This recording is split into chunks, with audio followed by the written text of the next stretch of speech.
Sarah is completely useless in the kitchen, Jake declared, causing the room to grow icy as everyone's eyes shifted toward me. Bolstered by their reaction, Jake's voice grew louder. Have you ever tasted a meal I've made, or are all your meals eaten at your lover's house? I took a deep breath and held up the documents that proved Jake's infidelity. This is no joke, I said firmly, pointing to the evidence in my in-law's hands. My name is Sarah. I'm 35 years old and I've always been somewhat intimidated by assertive men, to the point where I felt afraid.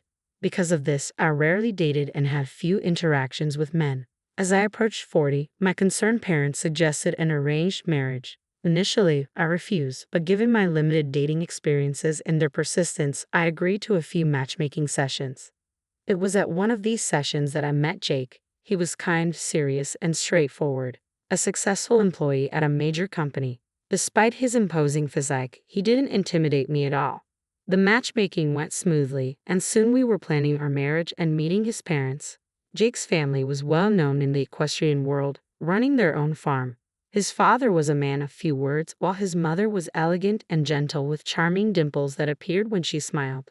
Before I knew it, Jake and I were set to marry.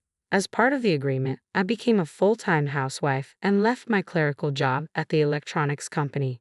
My colleagues teased me about marrying into wealth, and my parents were thrilled. Looking back, I believe that was the peak of my happiness. Jake had assured me that his demanding job would keep him away often, but he promised it would only be for a while. He planned to support the family business after achieving his career goals. I admired his dedication and decided to support him. However, as the years passed, Jake's absences became more frequent and prolonged. I knew he wouldn't be home often, but not to this extent. I waited alone in our condo, a wedding gift from his parents. I wondered if he'd even come home that night. I had only managed to cook for him a few times as his returns were so rare and unpredictable.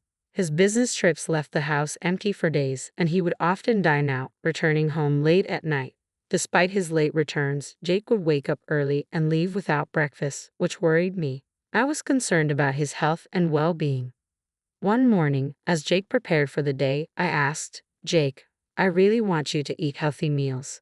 Why don't you eat at home?" He didn't meet my gaze, busy adjusting his tie. "Don't worry, work is just particularly demanding right now," he replied briefly before leaving. Jake worked from early morning until late at night, including weekends and holidays, with frequent business travels. Initially, I wondered if he was avoiding me or if something was wrong between us. His constant absence made me feel almost like I was living alone. Jake owned very few personal items, which added to the feeling of solitude. We hardly spoke, so I knew almost nothing about his interests or preferences.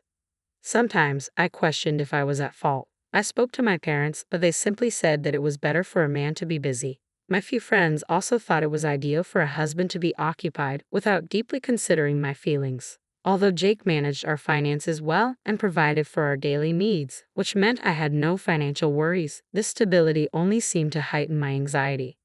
I couldn't shake the feeling that I was to blame for Jake's distance, constantly wondering if I had done something to drag him away. My sense of inadequacy as a wife consumed me, leading me to obsess over cleaning and improving my cooking skills during the rare moments we were together. Whenever Jake noticed my anxious expression, he would reassure me, saying, "Sarah, you're doing everything right." Reluctantly, I came to accept that this might be the norm for our marriage. Then, at the end of the year, I received an unexpected call from my father-in-law.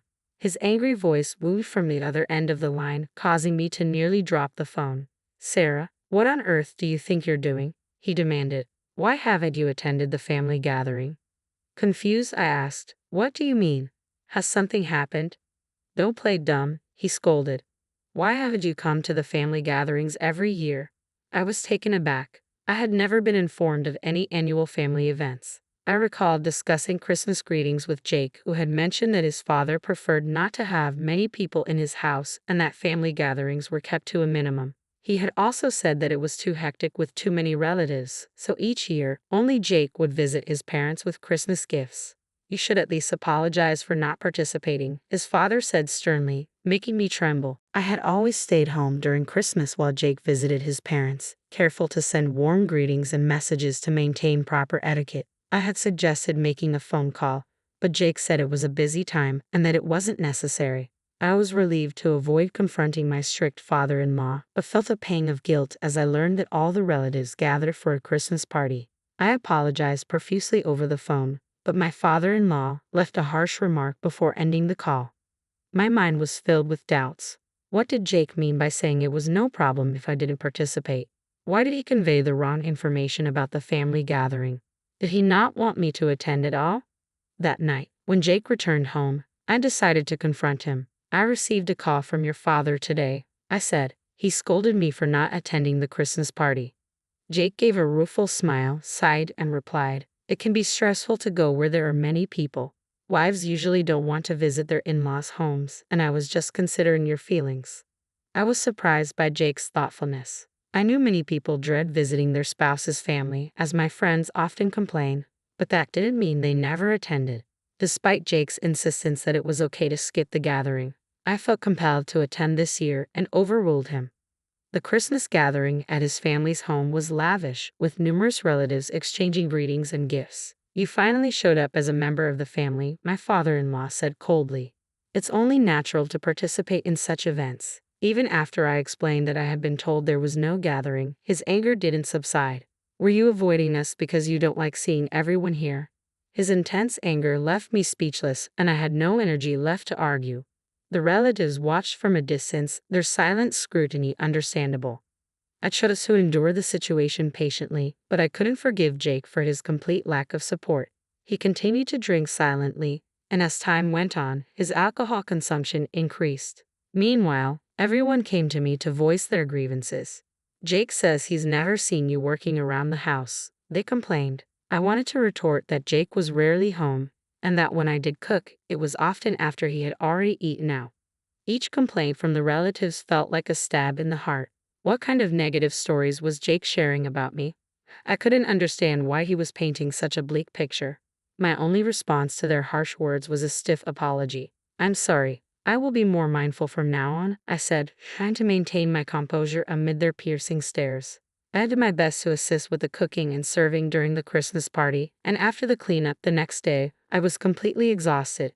Jake went straight to work from his parents' house, and we spent the day apart. Returning home, I took a deep breath and reflected on the strange situation. Why had Jake claimed there was no family gathering? Why was he telling people that I neglected household chores? Was this related to his frequent absences? My concerns grew, and I felt I had to investigate further. With time on my hands, I decided to track Jake's behavior, a practice I had seen in detective TV series. Jake left early in the morning, and I discreetly followed him. Knowing where he worked made this task easier, and I felt a thrill from my covert operation, finding it more engaging than staying idle at home. I spent the day lingering in nearby cafes and restaurants, keeping a watchful eye on his office. Jake's activities that day were unremarkable, and he returned to his office in the evening. I continued my surveillance from a cafe with a view of his company. At around 7:00 p.m., Jake left the office. Was he leaving work early today? If he went straight home, he would discover my own absence, so I needed to return quickly.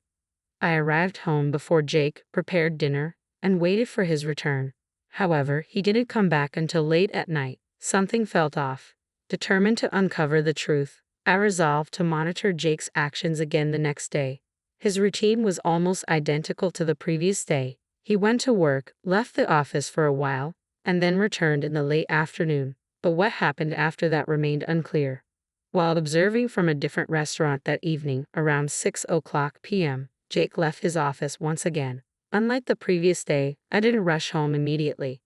I decided to follow Jake discreetly. Instead of heading towards the nearest train station, he walked in the opposite direction. I hesitated but decided to continue following him. He made his way to a lively area filled with hotels. Despite my resolve, I briefly lost sight of him while scanning the surroundings. Suddenly, Jake appeared right in front of me. We both froze, staring at each other in surprise. Jake was the first to speak. "Sarah, what are you doing here?" I was at a loss for words. "What are you doing here, Jake? What have you been up to all day?" I was taken aback. I was supposed to be the one investigating him, but now I was the one being questioned. "Go home now," he said. "We'll talk about this later." Being scolded by Jake on the spot was humiliating. I hurried back home. When Jake returned late at night, he bombarded me with startling words. I don't know what you're doing at home, but following me around. Why should I support someone like that? I tried to defend myself. I've been handling the household chores. Do you think you've done your part just by doing a bit of cleaning? From now on, Jake said, you'll have to manage with just $100 for living expenses. I was speechless. How was I supposed to live on just $100? The gas and electricity bills come from my account, and he hadn't contributed a cent to my food. Jake just smirked. Then let me look for a job. I want to work part-time. Jake's lips twisted coldly. Part-time isn't good enough. Find a full-time job and don't neglect the household chores. No matter how much I protested, Jake's determination was unwavering. As a result, I ended up returning to my previous job at the electronics company. My days became a blur of managing both work and household tasks. I had no time for anything else, not even for my brief detective pursuits. Jake became unusually strict with me, criticizing every little mistake. During the short moments we saw each other in the morning, he would complain about fingerprints on the windows, dirt on the stairway, and wrinkles in his shirts. He always found something to criticize before leaving for work. Since I was also working all day, I could only address his complaints at night. The days passed quickly as I juggled my responsibilities, and before I knew it, the end of the year and the Christmas family gathering approached. Jake was adamant that I should not attend. You should stay home. There's no need for you to come to the gathering, he said. Feeling that arguing was futile, I remained silent. Just before he left, Jake delivered a final harsh remark. Someone like you is too disgraceful to introduce to relatives. I was stunned by Jake's biting remarks, unable to understand how he could speak so harshly when I was working tirelessly and managing everything at home. Determined to confront the truth, I decided to attend the Christmas gathering unannounced, feeling it was important for his family to witness his true nature. I tightly gripped the thick envelope that had just arrived as I approached his family's house. Taking a deep breath, I opened the front door and stepped inside. Jake, upon seeing me, looked surprised but quickly masked his reaction, glaring at me while keeping his silence due to the presence of other guests. The relatives' gazes were icy and I could hear their whispered criticisms. I knew they had been deceived by Jake's version of events, but I remained unfazed.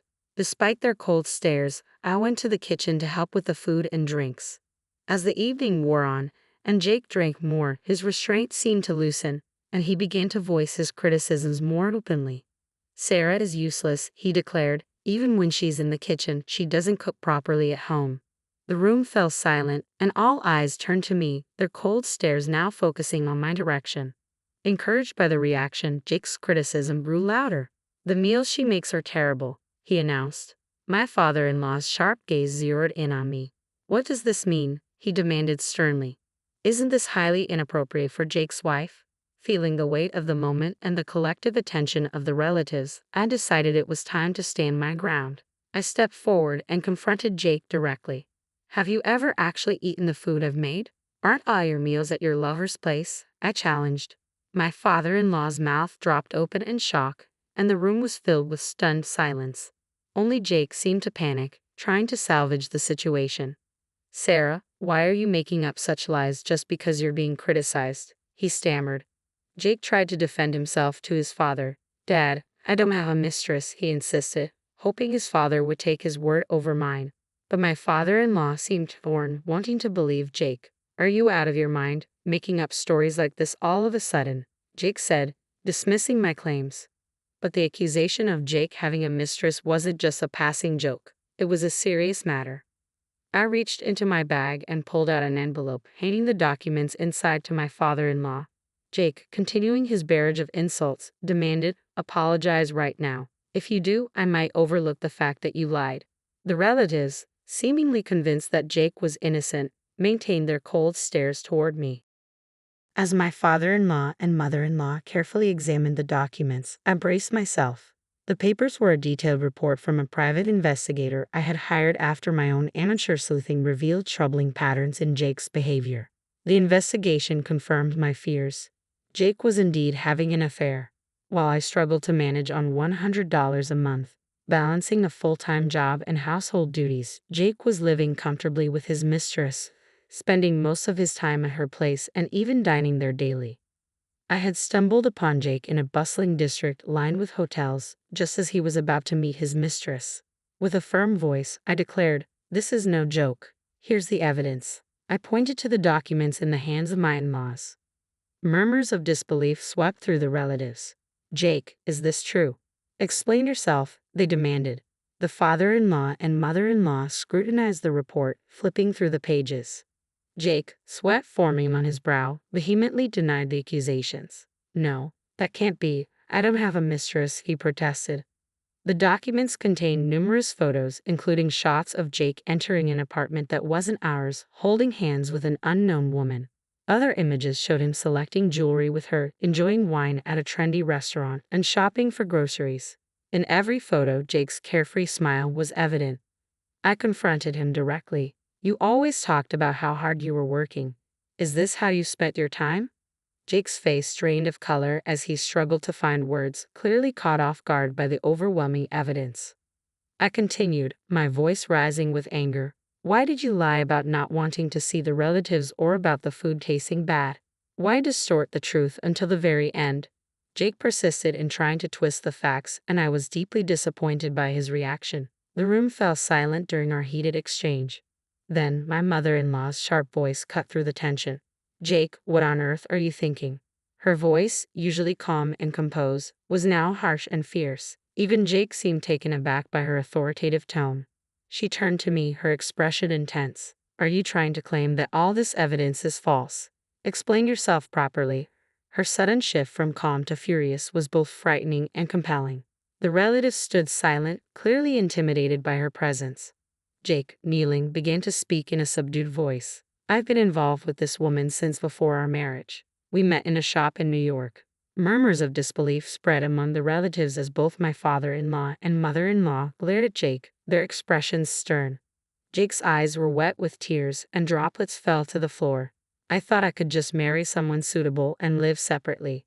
"That suitable person you're referring to is me," I interjected. Jake bowed deeply. "I'm sorry. I thought you weren't interested in marriage, so as long as I provided money, it would be fine. I was wrong. I want to marry her. A life without love or affection with you wasn't what I wanted. I needed a way out." I was stunned by his admission. "Do you realize how incredibly selfish you're being right now?" Jake's voice trembled. "I'm truly sorry. I thought I'd only be considered an adult if I got married, and I thought once married, I wouldn't face nagging." He had assumed that while his parents were strict about marriage, they wouldn't interfere with a subsequent remarriage. He wanted to divorce first, so he could be open about his affair, and then remarry without issue, shifting the blame onto me while portraying himself as the victim. Jake's decision to set the monthly allowance to $100 was clearly meant to hinder my investigation into his affair. With so little money, I would have had no means to dig further, and taking a full-time job would only reduce my time for probing. However, Jake hadn't anticipated that I might hire a private detective. His short-sighted actions led to this moment of public humiliation. Infidelity was always condemned in our family, and Jake's betrayal of me after all my efforts was unforgivable. My mother-in-law's anger was palpable. Her temples bulged with rage as she confronted him. Jake, sobbing and sniffling, pressed his face to the floor, his tears and runny nose mixing in a pitiable display.